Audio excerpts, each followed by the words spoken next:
This is the first recorded mentoring session that will be used as the examples provided for the mentoring certification program. Now, before I get started, massive disclaimer, this is not going to be as polished or prepped because mentoring is collaborative and on the fly.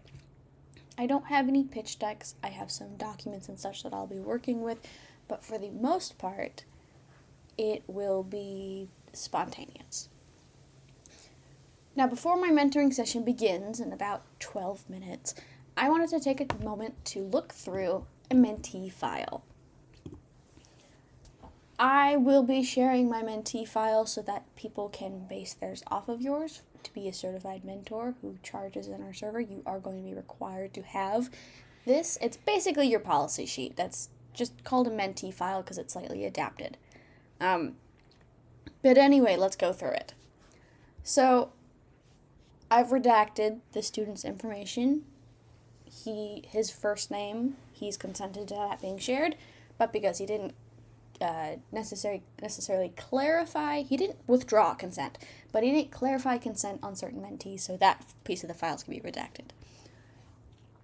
I personally like using this in Google Tabs. I think this is a nifty little feature. First and foremost, your policy sheet is always the first thing that should open up on a mentee file. In case somebody has not yet discovered Google Tabs or is unfamiliar, I put it here so that it's the first thing they see. There's no chance that they miss the fact that, hey, if you ever need to go through and reflect my policies, I have this here. Additionally, next up I have the mentee information. This is useful if you are operating entirely digital, which most likely you will be. I collect full name for tracking purposes so that later I can look back and see if the student wins any awards. That additionally means that I know what to, talk to them about. I've had some students. I'm sorry, I am recording at the moment. So additionally with full name, I've had some students in the past that have been referred by me to opportunities with internships and such. You don't have to collect your full name. I will admit it took me a while to build up the credibility to where I thought I felt comfortable with that. Email is pretty obvious.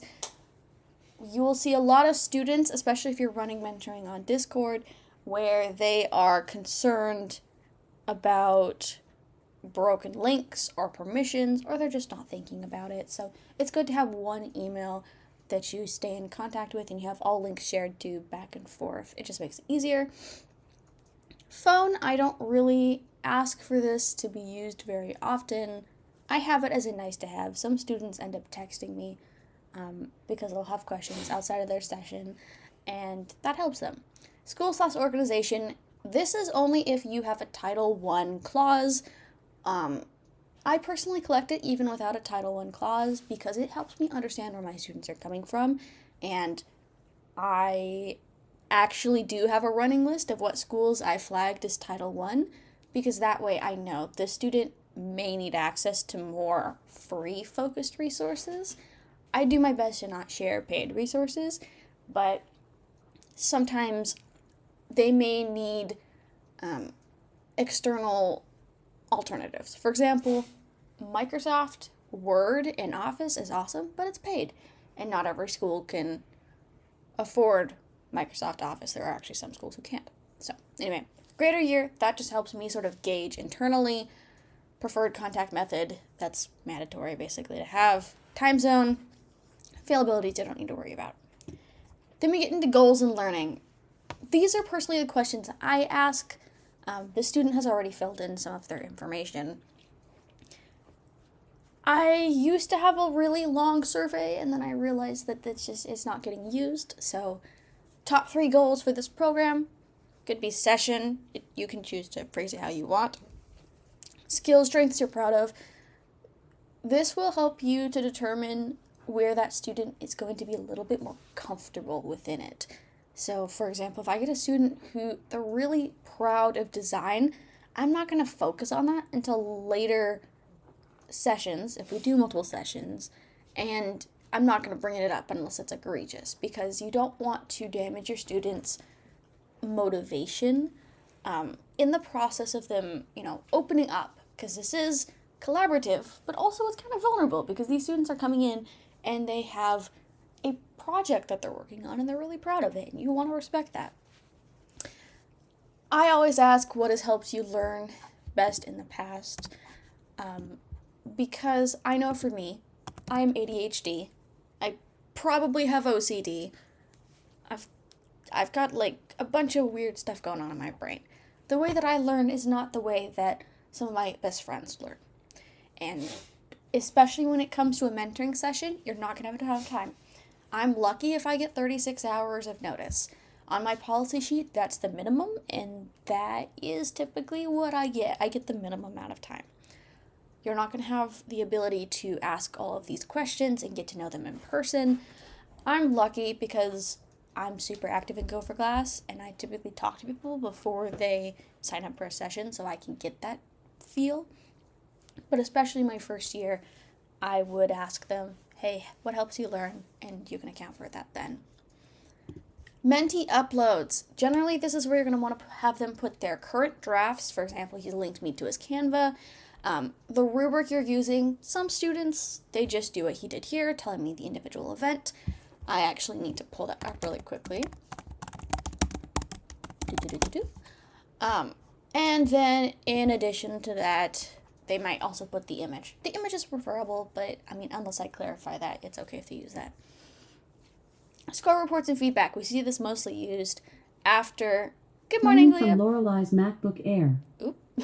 Good morning, Liam. Let me finish up this quick discussion. We'll get started at 10. All right. Okay. So once again, with like score reports and feedback, we'll mostly see this after districts and state because this will be used when you are doing a mentoring session, often on a finished product or project, and they're moving on. They're looking to improve. Other resources and notes, once again, because this is mentee uploads, this is anything that the student themselves has collected.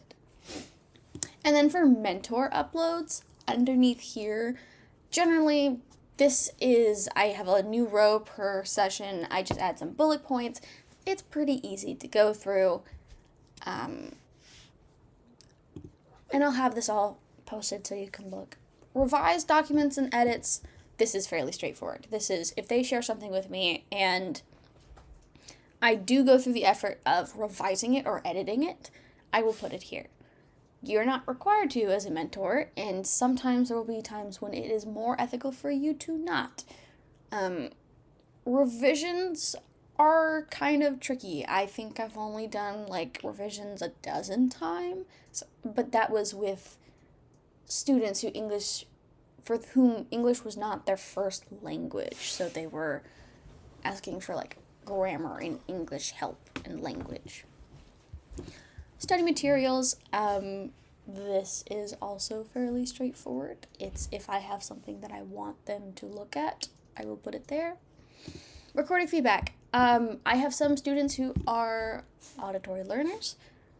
I have some students who schedule a session, but they say, can you just record all your feedback in one go and I'll watch it later? That's also a possibility. I just have it all here. Shared working files, I use this if my mentee is going to be doing multiple sessions with me, and I know that. So then we'll have something like the master event file, which will be where I put just a running stream of consciousness notes on their event as I think about them. Practice deck, this can also be thought of like the notes hub. It's kind of hard to explain. I usually pull up a lot of example Canvas, so this is where I share all of them in one go. And resource timeline. This is if we're working on any timeline specific objectives, not only will I put them under just general mentor uploads, I'll put them in the resource timeline as well. And I will go over my mentoring policies in a different video, but I am going to get started.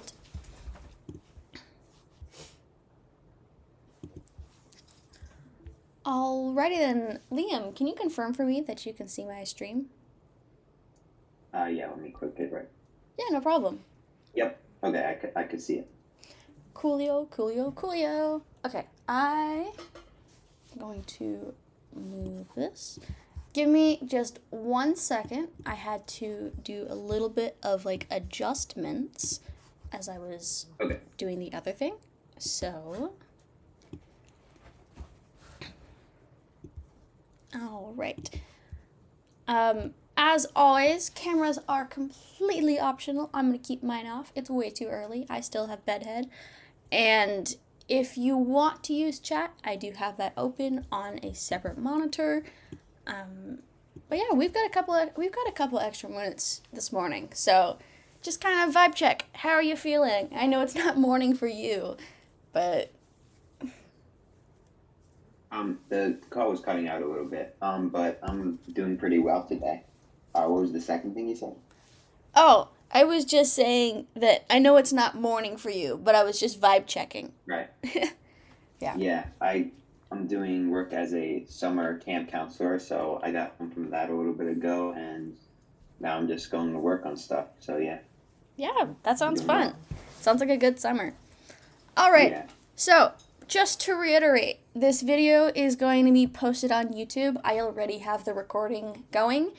Yep. If you are not comfortable at any time throughout because the feedback is getting too harsh or because I am talking about personal details of your project that you're not comfortable with, please let me know. I will stop the recording and we'll finish out the session regardless. Sound good? Yep. Awesome Thank you. sauce. So, I also have some notes prepared ahead of time. They're like bullet points. I'll share with you at the very end. So, Perfect. I shared with you the Menti file. Thank you so much for going through and filling it out. And one of the things that I do to help me prepare is I ask for you to do top 3 goals for the session program, and then I set my own little internal goal about what I want to hit. I have about 8 different action items, so this is going to go a little faster. So we're mostly going to focus on your customer segments first because I saw this was your number 1 goal. And Yeah. I wanted to clarify, when you're asking for general advice, this session has a design focus. Is there anything content-wise you would want to first bring up because that may influence design? Yeah, maybe 2 quick separate things. One is I was looking at a different paper that Arian sent me, and for his bullets, he was recommending like having one line maximum, and his were kind of simplified, and I wasn't sure if it would be better to kind of have more simple bullets or more like I don't know the word, but like fluffed up, like made to sound a little better. Yeah, that's a great question. So it depends, and I know that's such a cop-out answer. I actually really recognize the design of this paper. Is it by chance, wrong dog, is it by chance this one? Yeah, I took inspiration from it, but definitely when I was Yeah. making it.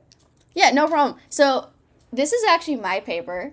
Fun Yeah. coincidence. Oh, I didn't know if you knew that. So when we first of all we have 2 different types of general graphics. We have overwhelming and underwhelming. Overwhelming graphics are just that. They are graphics that get across a bunch of information and then they can be kind of hard to read through and they're overwhelming. And then we have underwhelming graphics. Underwhelming graphics are those that are intended to ease the strain of your brain. You can think of these as short bullet points or statistics. For example, you can even argue your personas down here would be considered these underwhelming graphics. So Yeah. that comes down to your balance. And generally in a page design, I've got these little red things so you can see what I'm doing. We're going to want to have our page be read in the Z matter. So, like, starting in box 1, we move to 2, 3, 4, 5, 6.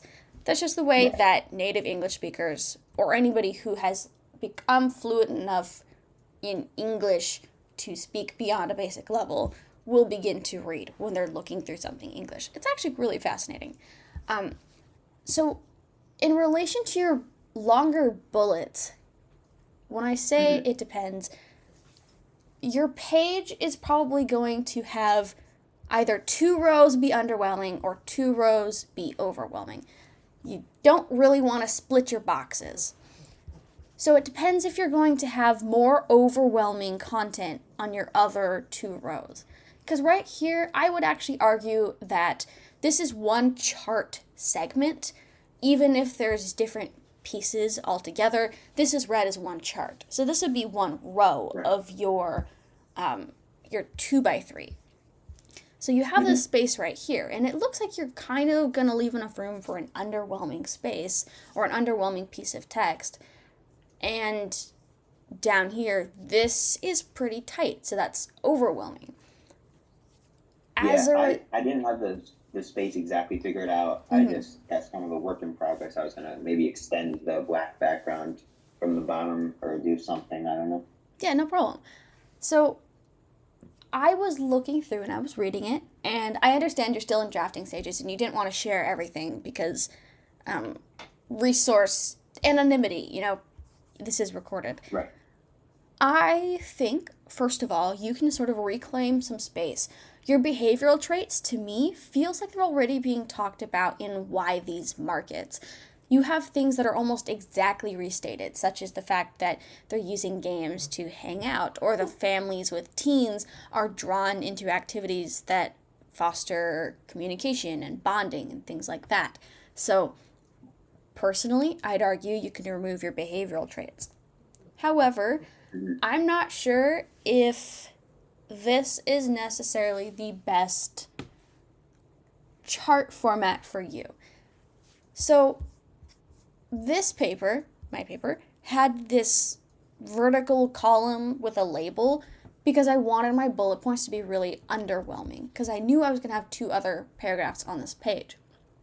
Yeah. You can absolutely go for more fluffed up bullets, as you were saying. You're just going to want to make sure you accommodate your graphic accordingly.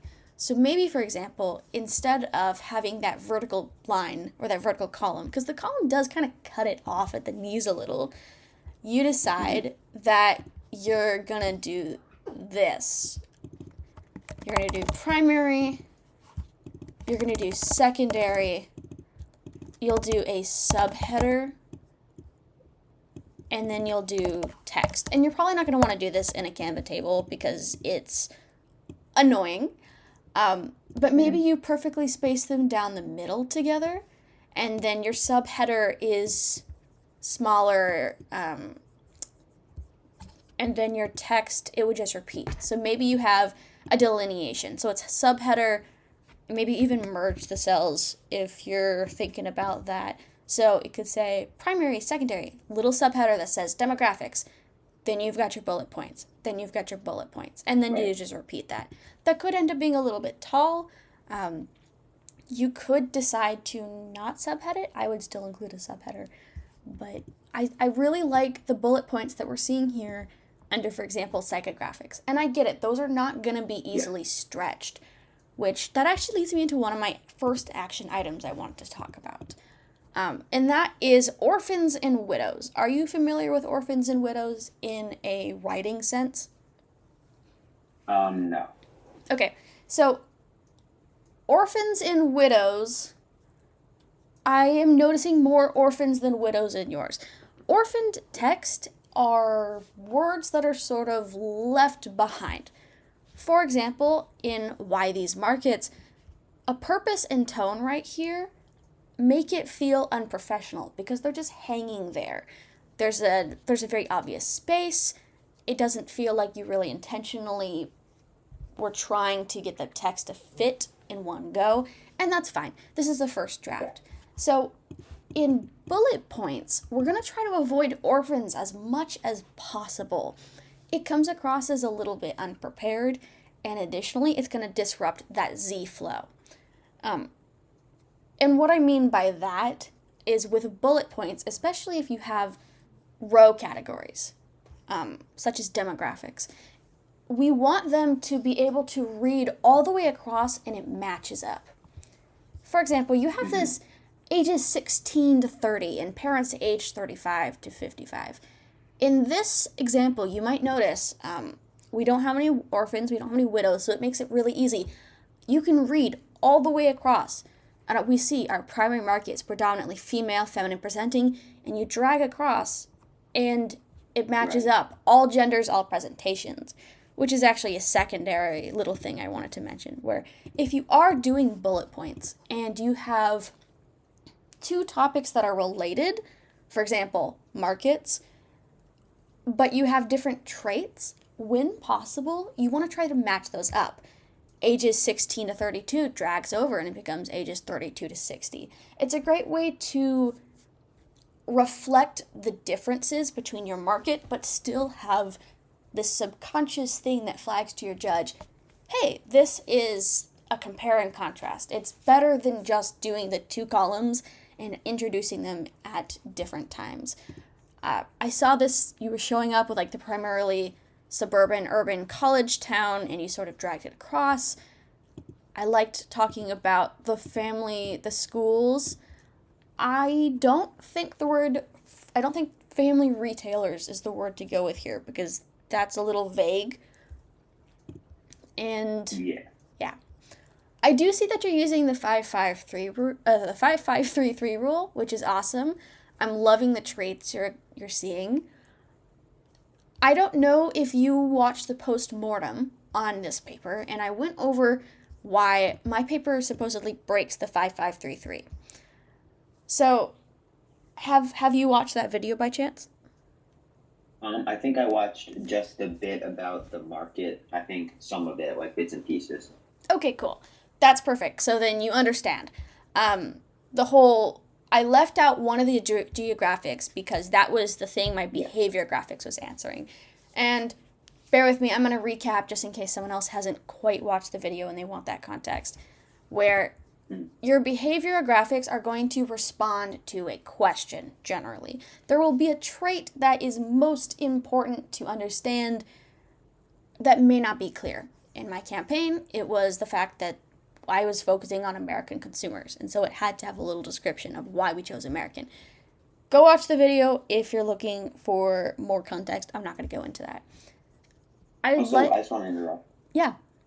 Kind of similar to that, another thing that Aaron was DMing with me is he was saying maybe instead of all this at the bottom, I should include a why American.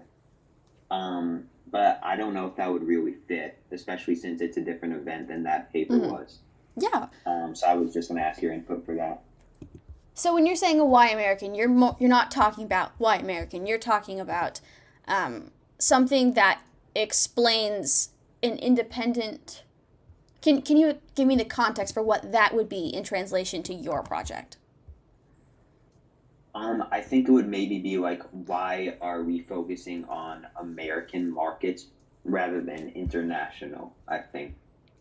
This is an independent business plan. I would argue that's not as important. Independent business plan is not like franchise or international. We're going to be more focused on justifying location and the benefit of that location. Independent is just showing that you've thought of all these different aspects. To be frank, in EIB, if you can get all of your customer segments and such onto one page, that's great. Looking at the current state of what you want to include. You have a why these markets, you have 2 customer personas, you have bullets. To me, I think that you're going to not want to go over that page because you already have so much you want to include. I think that having that why American won't be beneficial to you. Right. Now, And then yes. you said I have some, repeated information in the behavioral and why these markets. Mm-hmm. If I decide to get rid of one of them, I think in one of the maybe competition chat yesterday, people were talking about the TAM, SAM, SOM. Do you think that would be a thing I should include maybe in replacing to one of these? So Tam Sam Som is awesome. I'm going to quickly pull up an image in case the person watching this doesn't know it. So Tam Sam Som, here's a better infographic. I would argue that Tam Sam Som is a great middle row piece. So the argument there to be made is that when you're looking graphically at a paper and you're trying to make it readable, I don't know if you're familiar with the 1 minute rule, but if your page takes under 30 seconds, there's not enough information for me to learn. If it takes me over 30 seconds, over a minute to learn, there's too much. So your sweet spot is between a minute or like low end 30 seconds. So if you're going to include a Tam Sam Som, especially for an independent business plan, honestly for any 20-pager that has a really customer segment heavy section, I do think this would be beneficial. I would put this in the middle after whatever your strong intro is. And in fact, if you want to include a Tam Sam Som, personally, I think what might be better for you is to start off with... I need a box. Give me a second. My computer's being a little slow. We have to introduce our bullets first because that's what makes the preliminary argument. You know, it's giving us the information to contextualize. So I think what would be useful is potentially you take your bullets, you get your bullets to make sense. Those would go right about here-ish. And then you have your Tam Sam Som, and I would give this a little bit more room. It feels right now like your personality is cramped because you have your text bar down here. So I would actually recommend having your text on the left side so that you can have your little images in between. That'll sort of break it up. It's not going to feel like it's text right next to text because right now it doesn't feel as cramped as it could be because there is space. Those images are underwhelming. They're leaving room for you to sort of breathe. And then next to it, have your text. And then you can put your Tam Sam Som through here if that is what you decide to do. Or you do something else that's underwhelming. I think that would work. Is the text on the relating to the customer profiles the left one, and then the why paragraph is on the right in those boxes? Yes. Sorry, I should have clarified. Okay. You don't need to label these as customer personas. It's going to be pretty obvious. For these, you do want those bullet points to be super short. Unlike how you could adapt this to be more of a perfectly two-columned thing, and that could work. For the customer personas, it needs to be shorter bullet points. The 2 columns can have longer. These need to be short because you've already split it. There's 2 columns in your page, and then there's a chunk of text, like there's a paragraph next to it. So these would all have to avoid widows at all costs. In fact, you might find that it's better to just do one. For example, just your primary market. That way it fits a little bit better. That could be something to consider. Okay, so we're at the halfway mark. Wow. Do you have any questions, comments, concerns? I have more things to go over, but I want to just check in. How are you doing? Good. I think maybe one small question is, actually, I don't really think it would matter that much. I have kind of the margins where there's no text on the left and right. I was thinking about maybe reducing those a little bit, but I don't really think it would make that much a difference, especially since I can't really fit any more information in that small space that it would add. So that actually leads me into one of those things I wanted to talk about. I shared this doc with you, by the way. It's in our discussions, I believe. Yeah. So up here at the top, this is what you currently have, and I'll go through and I'll grab a little. There we go. So up top is what you currently have. These are some brand protocols I just grabbed so you can see what we're looking at. All of these are scaled really well for DECA papers. I'm a little concerned your headers are a bit large. I personally would bring these down from 30 to 20 is a bit small. So maybe a 24, maybe like a 28. generally keep it to multiples of 2 because Canva has a line spacing thing that it does. You can 100% bring in your, I forget the word for them. You can 100% bring in your margins. And let me just really quickly, I should be able to overlay so that you can see these margins. So you actually have your margins pretty well set. Generally, this is a 8.5 by 11 on Canva, so a 0.5 in height away from it is fine. I am concerned by how close this is to the bottom. I tend to overextend when I'm guessing, but going with about a 0.4, maybe a 0.5 is the lowest I'd go. Just to make it easier to read. Because also you have to take into consideration what if this is printed and your judge is looking at a printed copy. It's going to get cut off. That's another reason why I did this in my paper. You don't have to do it, but I prefer to put my numbers, like page numbers, in the top right corner. Not only is it easier to flip through because we're naturally, or most people will instinctively flip from the top right corner so they can easily flip back through later, but also you'll generally have headers at the very top, and your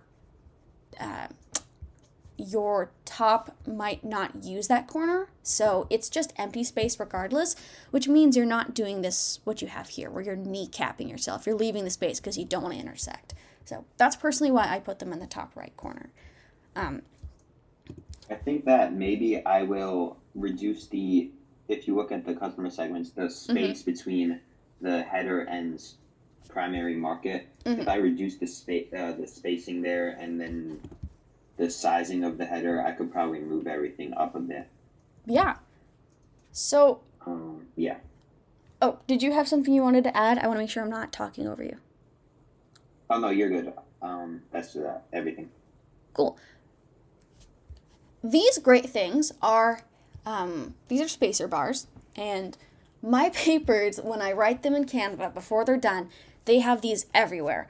And I wanted to show you the 3 main placements of header bars, because right now it feels like you're fitting things to an arbitrary placement, which works, but if you're wanting to level up that design game, this is going to make your life so much easier. Let me go ahead and copy these, and then we'll talk about brand colors if we have time, and then I'm going to leave a minimum of 5 minutes at the end, so we're going to go super fast. Okay. The largest bar is what you'll put on the bottom and then the tops of big pieces. For example, these. This is our header to subhead. So that would go between here, and then it would be consistent. When you have your subheader to paragraph, this is like paragraph touching here, like a box. And then space between paragraphs would be, if I have 2 paragraphs that are stacked over on top of each other, I need that minimum of a little space. One of the things that you are kind of missing here is you're missing spacers between sections and how they touch each other. So if we have here this box, the first thing we are going to have to consider is we need space either above it, or we isolate this so that it's just floating text, which is an option. And if you find that it works better for your project, it's okay to have little headers like that, where they're just sort of implied. But then between that subheader and that paragraph, we need to make sure we have consistent spacing. This is slow. It will mean that your paper is going to look a little bit more cramped, but in the long run, it'll end up looking more professional. And then when you're entirely done, you go through the end and you delete them. You'll have to play around with the spacing. I went ahead and just put in the ones that I generally use on an 8x5 by an 11. And on that note, I wanted to talk about your colors. One of the biggest things that I'm appreciating here is you're not using true black in your design. That's good. I do think that your alt black is not quite harmonizing right with your colors.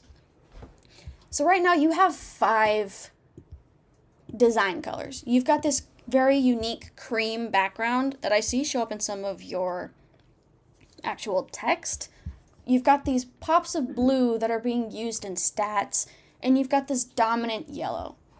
You don't have any captions yet, so I just went ahead and assumed that you'd use like a basic gray, because you need to sometimes have captions on that cream background, and you don't want captions to be in that alt black. Personally, I would recommend narrowing this down to 4. Honestly, I should have the dominant text color be here, so it's clearer that when I'm saying 4 colors, it's these. You have your banding alt, you have your dominant accent, you have maybe subheaders and captions, and then you have your pops, and pops would be like that blue. I do think your blue is a little bit too dark. I don't think it's going to fit very well. You can go with some alternatives. I get why you're doing blue, because blue is very complementary to yellow. I would go with something maybe teal. Is this just double checking, this is a copy, right? Not your default? Yeah. Okay, perfect. I'm just going to show you the difference for that blue real quick. Immediately, it's going to be easier to read. We want them to be able to glance through and judge it without getting lost in those details.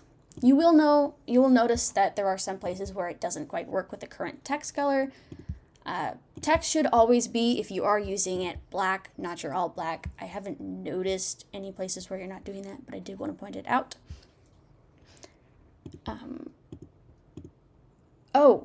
I meant to bring this up. It's on my action list.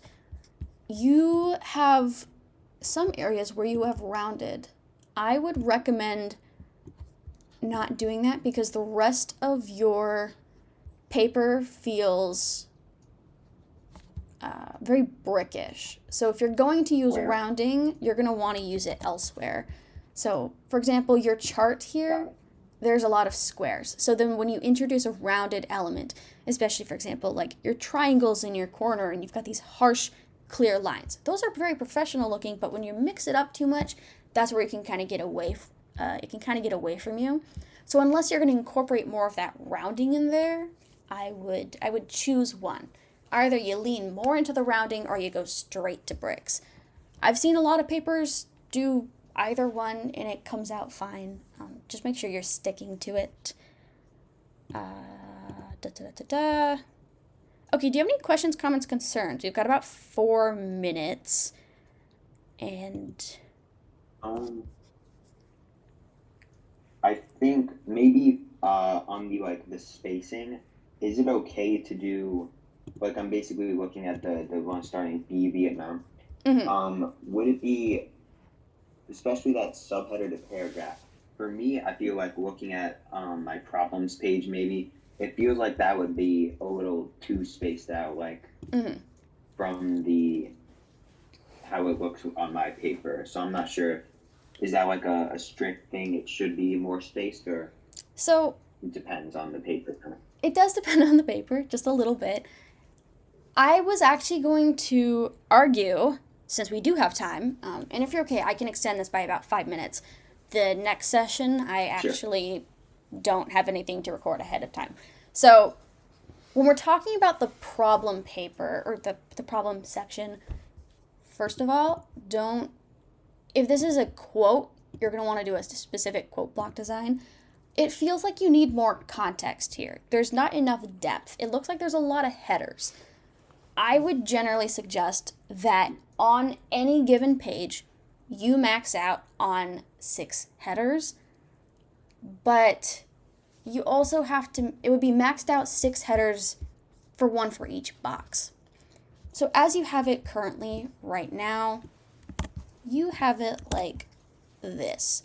This is your 1 box, and it's feeling a little empty. I think one of the biggest things you can do first is your text is just a little bit too large.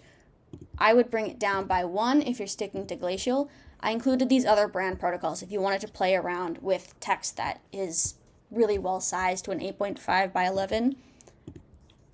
I didn't see the point for this one being centered, for example. If you have quotes, make it obvious that it's quote, make sure you cite it. Otherwise, just put it in a paragraph. Current games don't build confidence or depth, and then you have the gap. This could have all been in the same paragraph. Oop, I did not place those there. This can just go into here. Oop, I can't. My laptop is deciding to die on me right now. You don't always need to separate things out, even if there's a natural pause in the topic. To me, what it looks like you're utilizing with these bolding is you're just prioritizing your first statement, your thesis. Just put that in your paragraph. There's no need to delineate. Additionally, by the way, these feel like they're not really hitting the mark.